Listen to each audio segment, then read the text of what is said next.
Amém, gente? Vou falar rapidamente aqui, né? Porque a hora passa rápido, né?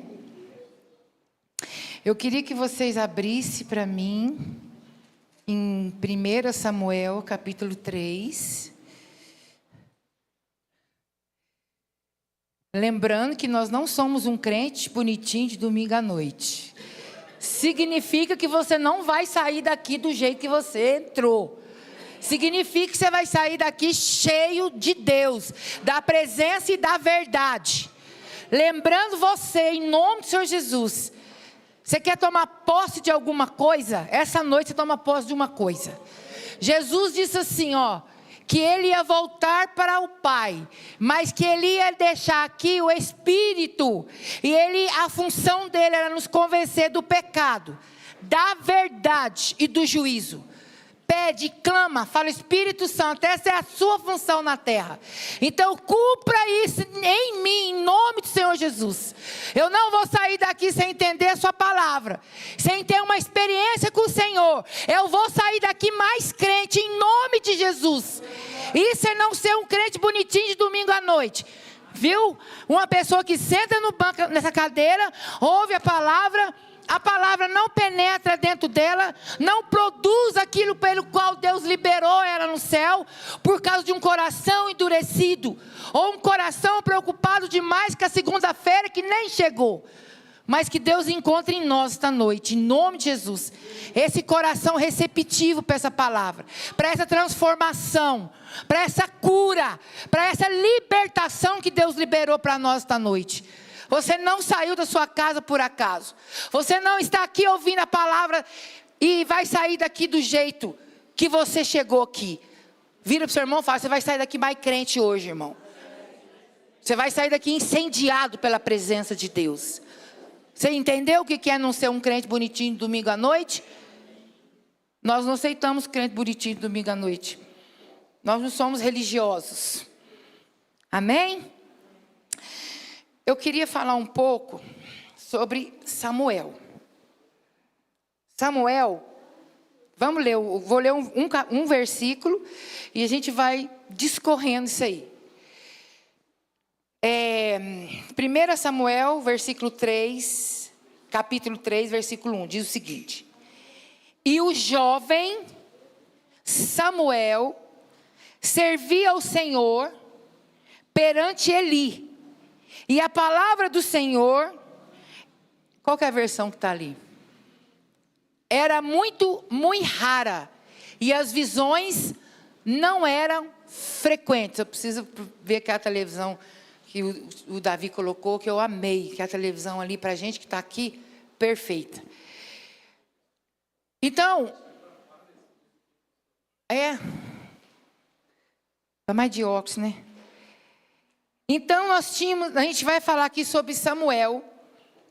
Eu preciso falar um pouco sobre Eli, para a gente entender um pouco sobre o Samuel.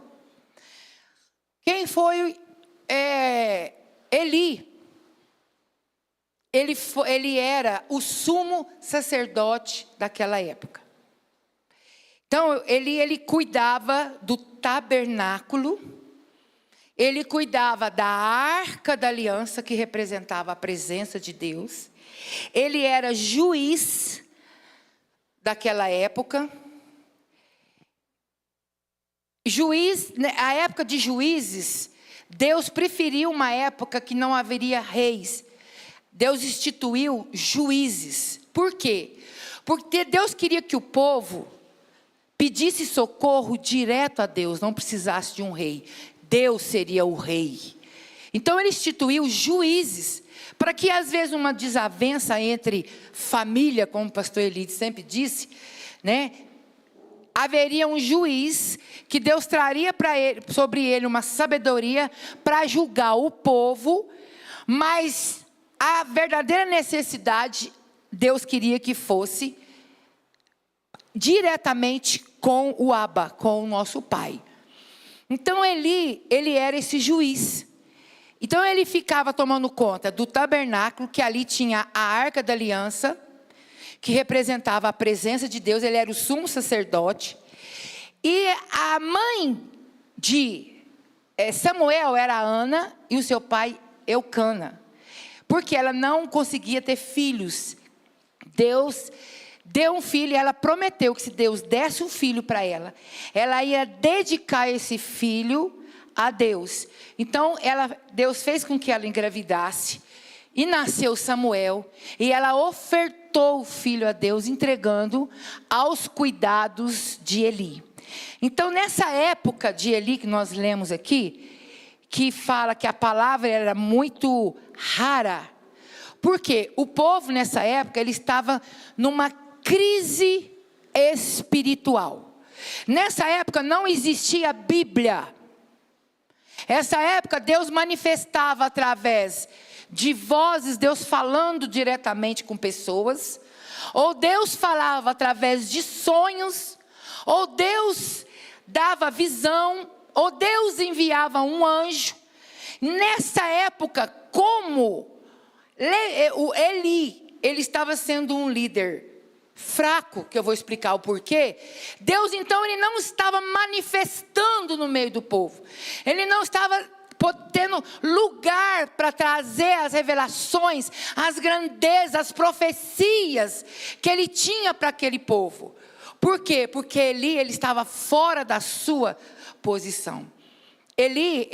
Deus dava a direção, Deus dava para ele todo aquilo que ele precisava, a verdade. Só que ele não aplicava a verdade na vida dele. Ele tinha 2 filhos, Eli tinha 2 filhos. E esses 2 filhos, eles não estavam na presença de Deus. E Deus não se agradava disso. Ele não corrigia os filhos dele. Com isso, então, foi um tempo em que a liderança era uma liderança fraca. Onde Deus não encontrou lugar para vir e fazer o que Deus tinha que fazer. Vira para o seu irmão e fala: Deus precisa de você na sua posição, irmão. Eli fora da posição dele, não tinha como ele ouvir Deus. Não tinha como Deus dar a direção. Então, Ana entrega Samuel, e Samuel, ele tem um tutor espiritual. Ele criou Samuel dentro do tabernáculo. E aqui essa parte mostra para nós um Samuel jovem, servindo ao Senhor, porém num tempo de crise espiritual, vamos dizer, de fraqueza espiritual, porque o líder não estava na sua posição, a liderança dele estava uma liderança fraca. Quem sofreu? O povo, porque estava uma crise em Israel geral. Amém? Vamos ler o 2. E sucedeu naquele dia que, estando ele deitado no seu lugar, e seus olhos começaram a escurecer, pois não podia ver, ou seja, ele estava sem discernimento. O 3. E estando também Samuel já deitado, antes que a lâmpada de Deus se apagasse no templo do Senhor, onde estava a arca de Deus. Então a gente viu um Eli sem temor a Deus. Nós vimos um Eli sem disciplina em servir a Deus. E a gente viu um Eli passivo demais, tolerante demais aos erros. Então, dessa forma, Deus não encontrou lugar para manifestar, para falar, para curar, para libertar, para trazer essa vida que o pastor Elide acabou de falar aqui. Então, no versículo 3, estando também Samuel deitado, sabe aonde que Samuel deitava? Onde estava a arca da aliança.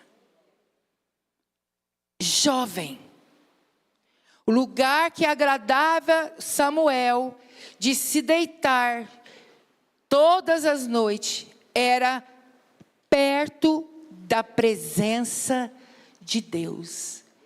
Era esse lugar, o lugar que Samuel deitava. E fala assim, ó, antes que a lâmpada de Deus se apagasse no templo do Senhor.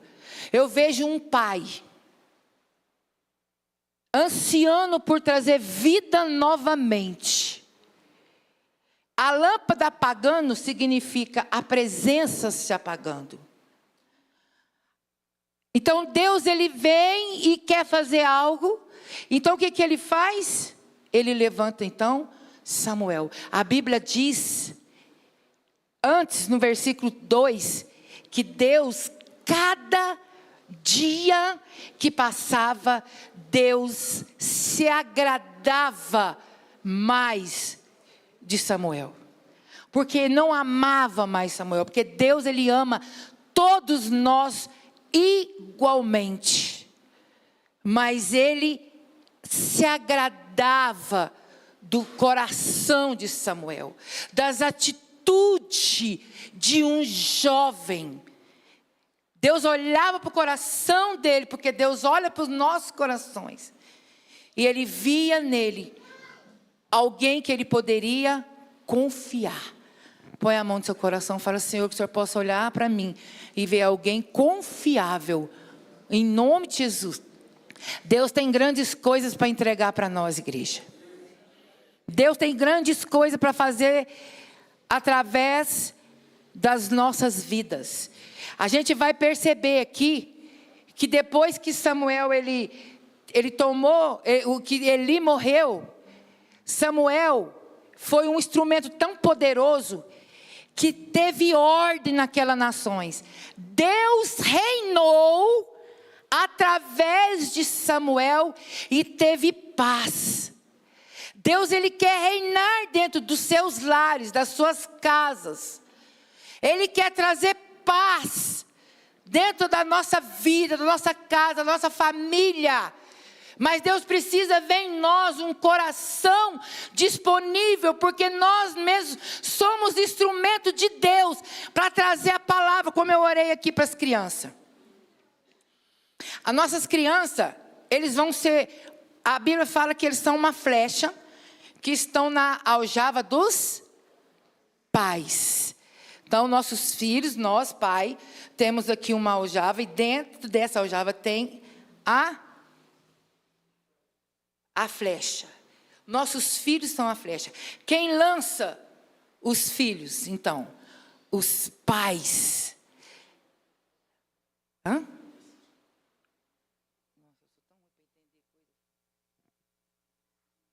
Dá um destino, um alvo. Quem lança os nossos filhos somos nós. Então, o que nós falamos dentro das nossas casas, as nossas conversas dentro das nossas casas, nossos filhos estão ouvindo? Presta atenção de o que você está dizendo dentro da sua casa, amém? Então, no versículo 3 aqui, a gente vê que havia um silêncio profético. Não estava tendo jeito de Deus manifestar. Deus não estava falando mais com o seu povo. Ele não estava dando mais a instrução do seu povo. Aí o versículo 4. O Senhor chamou a Samuel e disse-lhe: eis-me aqui. Versículo 5. E correu a Eli e disse: eis-me aqui, porque tu me chamaste? Mas ele disse: não te chamei eu, torna a deitar-te. E foi e se deitou. Versículo 6. E o Senhor tornou a chamar outra vez Samuel. E Samuel se levantou e foi a Eli e disse: eis-me aqui, porque tu me chamaste? Mas ele disse: não te chamei eu, filho meu, torna-te a deitar. No verso 7, olha a chave do verso 7. Porém Samuel ainda não... O que está dizendo aí? Conhecia o Senhor. Samuel não conhecia a voz do Senhor. Deus chamando ele, ele vai até Eli, achando que aquela voz era de Eli. O que foi, Eli? Não foi eu que te chamei, não. Então, por que ele não estava discernindo? Ele estava dentro do templo, no tabernáculo, aprendendo a palavra. Eu não sei quantos anos, mas ele era jovem, ele foi para lá criança. Mas ainda ele não conhecia. Ele ainda não tinha uma aproximação, uma experiência com Deus. Uma coisa, igreja, é você ouvir falar de Deus. Uma coisa é você ler aqui e ver Deus fez tantos milagres. Outra coisa é você fazer como a Flaviane teve experiência com Deus. Não basta você saber a respeito de Deus. Você tem que ter intimidade com Deus. E na vida de Samuel até aqui, faltava essa intimidade ainda. Faltava ele encontrar com Deus. E Deus me levou a algo que eu queria trazer para nós. Eu vejo, não aqui nessa igreja, mas muitos lugares, pessoas que têm um bom caráter.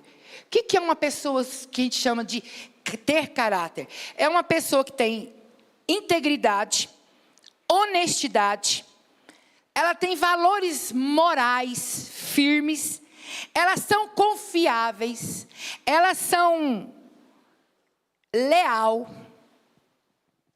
Isso é uma pessoa de bom caráter. Só que isso não indicou que eu me tornei filho ainda. Isso não indicou que eu tenho um relacionamento íntimo com Deus. Não basta eu ser uma pessoa de caráter. Isso é uma obrigação nossa. É necessário sermos aquilo que o pastor Elias falou, sermos regenerados. O que é ser regenerados? É passar pelo processo do novo nascimento. Uma pessoa pode ter um bom caráter, estar no nosso meio, ser confundido como um crente exemplar, porém não foi regenerado. É necessário você se preocupar com isso. Por exemplo, nós, lá em casa, nós viemos de uma família, entre aspas, uma família que tinha muito caráter. Eu nunca vi coisas de mau caratismo dentro da minha casa. Meu pai fazia alguma coisa, minha mãe fazia alguma coisa, que seja de qualquer área, financeira ou mesmo moral. Eu vim de uma família em qual aparentemente era tudo nos seus lugares. Eu, por exemplo, era honesta, não sou, né? Tudo que se cumpria, tudo que se pedia, a gente se cumpria. Mas só que eu não era salva. Porque o bom caráter não te dá salvação. Você ter caráter, pagar os outros, você não trair sua esposa, você não trair o seu marido, você pagar suas contas, você ser uma pessoa que respeita o outro, é uma obrigação. Eu quero que você se analise, você, para que em nome de Jesus, você possa crescer nesse entendimento e buscar avançar na sua vida espiritual. Não confunda, uma coisa é uma coisa, outra coisa é outra coisa, em nome de Jesus. Então, qual é a diferença do regenerado? Ele passou pelo novo nascimento. Aquilo que estava morto, que é a vida espiritual, ela novamente tem vida. Ou seja, uma pessoa de caráter regenerado, ele não respeita as pessoas, ele ama as pessoas. Uma pessoa de caráter regenerada, ela tem experiência profunda com o Senhor. Ela só não conhece a Deus, ela só não crê em Deus, mas ela busca a Deus. A pessoa que é regenerada, dentro dela, é como ela tivesse o tempo inteiro entendendo que ela precisa da presença. Ela sabe que ela não é deste mundo. Ela sabe que ela é peregrina, forasteira em terra estranha. E que a morada eterna dela é no céu. Há uma diferença muito grande. Não é porque nós temos um caráter excelente que nós estamos garantindo a nossa salvação. É necessário, por isso que a Bíblia fala, crescei na graça e no conhecimento a Deus. Em tudo que você deve cuide do seu coração. A Bíblia o tempo inteiro ele nos ensina isso. Então uma pessoa de caráter regenerada é uma pessoa íntegra, em amor, humilde, obediente e tem prazer nessa obediência. A pessoa regenerada, ela luta contra o seu próprio orgulho. A pessoa regenerada, ela entendeu que seu maior inimigo não é o Satanás, mas é ela mesma, é os seus próprios sentimentos. Esses dias eu estava fazendo um estudo sobre a mente. Porque nós estamos vindo na Thaís, está dando uma palestra maravilhosa. E eu tenho pensado muito nisso. Eu estava fazendo uma pesquisa sobre a mente. Como a nossa mente nos trai. Como a nossa mente, ela não quer, ela força o tempo inteiro você ficar no velho homem. Tudo aquilo que confronta algo que para ela já é acostumado, ela bloqueia. Por isso que a palavra, muitas vezes, ela não penetra dentro do nosso coração. Porque a nossa mente não quer nada novo. Porque o novo para ela gasta muita energia. Sair do lugar confortável para ir para um lugar onde Deus tem, realmente requer fé, energia, força, determinação e, acima de tudo, ser regenerado. Permitir Deus levar você a um novo nascimento. E vou dizer uma coisa para você, nós não acreditamos que salvo uma vez, salvo para sempre. A sua salvação, a minha salvação, ela é constituída, construída, trabalhada todos os dias da minha vida. É algo que eu zelo por ela. A Bíblia diz que os anjos estão ao nosso redor, mas ao nosso derredor tem um leão querendo nos tragar. Se não tivesse jeito de nós perder essa regeneração, esse novo nascimento, o inimigo não estaria ao nosso derredor tentando nos tragar, tentando nos roubar. Então Samuel aqui, ele estava nessa posição de um caráter excelente. Deus olhava para ele e falava, esse menino é um menino de futuro. Eu vou fazer desse menino um profeta. Ele tem potencial para isso. Porque eu posso confiar que ele tem caráter. Muitos de nós, às vezes, chegam na igreja com um caráter deformado. Deus vai trabalhando na nossa vida, até constituir em nós o caráter de Cristo. Amém? Então Samuel, ele estava nesse lugar, aonde ele não conhecia Deus, ele ouvia a palavra. Desde que ele era criança, mas ele ainda não tinha um relacionamento de intimidade com Deus. Quando você tem um relacionamento de intimidade com Deus, nada te rouba. Ninguém rouba a sua paz. Ninguém rouba a sua alegria. Sabe por quê? A gente faz igual Jesus quando foi levado ao monte. Satanás, ele vem e você vai com a palavra. Satanás, ele vem colocar você no canto, você vai com a palavra. Você entende isso, igreja? Então aqui,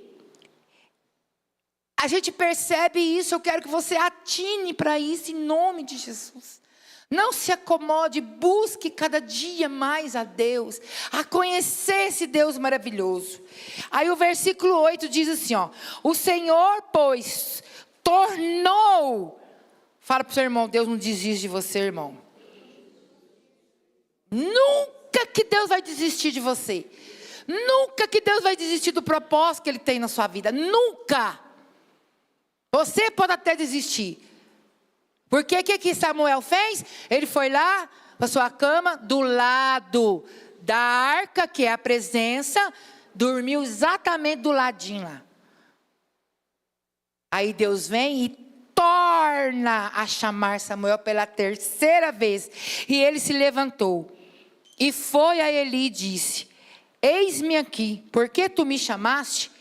Então entendeu Eli, o mentor dele, que o Senhor chamava o jovem. 9.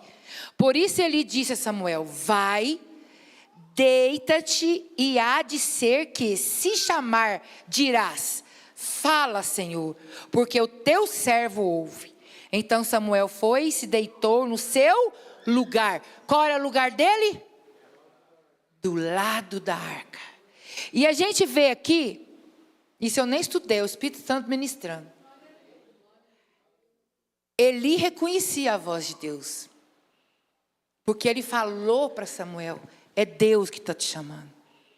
Então ele ouvia Deus, só que ele estava cheio de Deus, mas ele não compartilhou Deus. E com isso, toda a nação de Israel sofreu uma crise espiritual. Ele ouvia, cuidado para você não estar ouvindo Deus. Deus está dando a direção para muitos, mas não estou praticando essa verdade. Eu não estou corrigindo os meus erros. Eu estou escondendo os meus erros. Eu estou colocando debaixo do tapete os meus erros, as minhas falhas, os meus medos. Como Eli fez. Então ele reconheceu a voz de Deus e falou para Samuel: é Deus que está te chamando. Vira para o seu irmão e fala: é Deus que te chama, irmão. É um chamado de Deus para a sua vida, em nome de Jesus. Então, a gente leu. Aí, então Samuel foi e se deitou no seu lugar. O seu lugar é o lugar da presença. É do lado da arca, da presença. A arca trazia o conhecimento, estava lá dentro das tábuas da lei. Essa palavra aqui, ó, os 10 mandamentos estavam dentro da arca. Então veio o Senhor, o 10, e pôs-se ali, e chamou como das outras vezes: Samuel, Samuel. Aí o Samuel já tinha tido a instrução do seu mentor, né? E disse Samuel: fala, Senhor, que o teu servo ouve. Glória a Deus. O 11, olha que tremendo o 11. Olha que divisor de águas foi esse versículo 11. E disse o Senhor a Samuel: eis que vou fazer uma coisa em Israel, a qual todos os que ouvir-lhe tinirão ambos os ouvidos. Esse versículo 11, ele exatamente acabou o silêncio de Deus sobre aquela nação. A partir de ali, Deus viu em Samuel alguém que ele pudesse confiar. E disse em outras palavras: você será minha boca nessa terra. Eu vou te usar. Eu posso confiar em você. E a Bíblia diz que Eli, os filhos dele foram para a guerra, estava em pecado, ele não corrigiu seus próprios filhos, eles morreram, eles levavam a arca nas guerras. Leve a arca nas suas guerras. Arca significa presença de Deus. Quando você estiver em guerra, em batalha, leve a arca, leve a presença. Só que nessa guerra, que foi os filhos de Eli, eles morreram, os 2 filhos. Os filisteus roubaram a arca, que significava a presença de Deus. Chegaram perto de Eli da guerra e falou: Eli, seus filhos morreram. E além de tudo, eles ficaram com a arca. Sabe o que aconteceu com Eli? Ele tinha 98 anos. Ele cai da cadeira, quebra o pescoço e morre. A partir dali, findou-se o chamado daquela família. Por simplesmente ser negligente contra essa palavra. Não valorizou a instrução que Deus dava para ele como sacerdote da casa. Eu tenho certeza, conhecendo o meu Senhor, que Deus, os projetos que Deus tinha para os filhos de Eli, eram tremendos, maravilhosos. mas foi interrompido ali, simplesmente porque ele negligenciou a palavra. Ele recebia, mas ele não obedecia. A partir do versículo 11, Deus fala a Samuel: a sua voz, ela será uma voz vibrante, por onde você for. Eu vou usar você para corrigir, para tratar das pessoas. Essa nação vai ser uma nação cheia de Deus de novo. Eu vou começar agora, a partir de você, cumprir novamente o propósito, trazer essa nação para o centro da minha vontade, através de um homem jovem, igreja. De um homem, de um jovem com um coração quebrantado, com uma pessoa de caráter e que se tornou regenerado. Entendeu que ele sem Deus ele não era nada. Ele começou a ter experiência com Deus. Ele começou a discernir a voz de Deus e obedecer. Sabe qual era a fama de Samuel? Ele pregava o tempo inteiro: obedecer é melhor do que sacrificar. Obedecer é melhor do que sacrificar. Ele tinha prazer na obediência. Eu imagino que ele tinha visto um homem desobediente em ruínas. Não só ele, mas toda a sua descendência foi sábio, né? Ele aprendeu com o erro dos outros. Em nome do Senhor Jesus. Que em nome de Jesus você se levante deste lugar. Que você seja como Samuel. Que a sua fama seja de obediente a Deus. Somente a Ele. E não ao seu próprio coração que te trai. E não a sua própria mente que não quer o novo de Deus. Nós estamos no ano da restauração. Uma coisa restaurada, ela tem muito mais valor do que quando ela era nova. É isso que Deus quer fazer para nós. Deus quer levar nós às origens. Qual é a sua origem, igreja? É meu pai e minha mãe, lá na casa dos meus pais, eu nasci lá. A sua origem é o céu. Quem é o verdadeiro pai é Deus. Foi Ele que te criou, que te projetou e que escreveu um livro a seu respeito, ao meu respeito, como eu amo saber disso. Que por mais que os nossos pais falharam conosco, mas eu tenho um pai que não falha, que tem algum lugar para me levar e eu vou nesse lugar, porque eu peço para Deus, eu quero morrer. Ele vai ter que morrer com 100, né? Eu com 90, ele com 100, é jovem, aguenta, né? É isso. E eu fiz aqui umas obras que Samuel fez. Então Samuel, a partir do momento que ele morreu, ele assume o lugar. Ele agora é o juiz daquela nação. Eu estava conversando com o pastor Elídio. Tá bom, eu sou o juiz da nação. Olha a humildade desse cara. Eu sou o juiz, não tem rei, eu sou o juiz. Mas o povo começa a pedir: eu quero rei, queremos reis, queremos ser governados por reis. Deus falou, como pai de amor, tá bom. O que Samuel fez? Deus fala para ele: vai lá, então, unge, né? O povo tinha escolhido Saul. Ele vai lá, unge Saul como rei.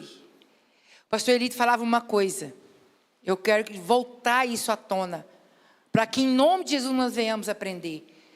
É fácil ser grande, mas é muito difícil ser pequeno. O povo, tudo vinha até ele. Imagina tão soberbo que ele poderia estar se sentindo. Toda a nação dependia dele, do julgamento dele como juiz. Mas a partir daquela unção sobre o rei, agora o povo iria para o rei e não mais para ele. Mas mesmo assim, ele não se corrompeu. A humildade estava dentro do coração de Samuel. E ele começa, então, Deus usar ele. Ele unge os 2 reis. Depois ele vai unge Davi como rei. Eu estava pesquisando, olha para você ver. Samuel, ele fez discípulos. Foi o precursor, o primeiro profeta que abriu uma escola de profeta. Gente, ele não guardou para ele. Ele entendeu que o dom dele não era para ele, mas era para o povo. Era para as pessoas, era para compartilhar. Então ele juntou um grupo de homens de Deus e falou: vem cá que eu vou treinar você. Vem cá que eu vou te ensinar a ouvir Deus, obedecer Deus, ser um instrumento de Deus. É o primeiro que faz uma escola de profeta que a Bíblia fala. Ele fez discípulos. Olha que homem, que entendimento é esse, Samuel? Que eu já tinha ouvido falar que Elias tinha escola de profeta. Eu até falei, será, né? Mas não, realmente está escrito. Eliseu, né? É esse coração, igreja. É essa mente, é esse entendimento que nós precisamos. Em nome de Jesus. Que o seu prazer seja o prazer que Samuel teve, de estar deitado o tempo inteiro do lado da arca. Aí eles resgatam a arca, né? Porque onde a arca foi, nos filisteus, que era inimigo de Israel, ela estava no lugar errado. Então começou ali a aparecer tumores no povo. E o povo falou, nossa, essa arca, vamos levar essa arca. Então, a partir daí, eles devolvem a arca, eles vão lá, buscam essa arca, mas aí a arca vai para a casa de outra pessoa. Por quê? Porque Samuel, Deus queria usar Samuel nas nações. Ele queria levar o profeta para falar onde Deus queria usar, Deus ia usar ele. Ele cuidou, ele era a boca de Deus na terra. Irmãos, em nome de Jesus, é nós que Deus quer usar. É eu e é você que Deus quer usar. Com esse coração humilde, com esse coração quebrantado, despido do próprio eu.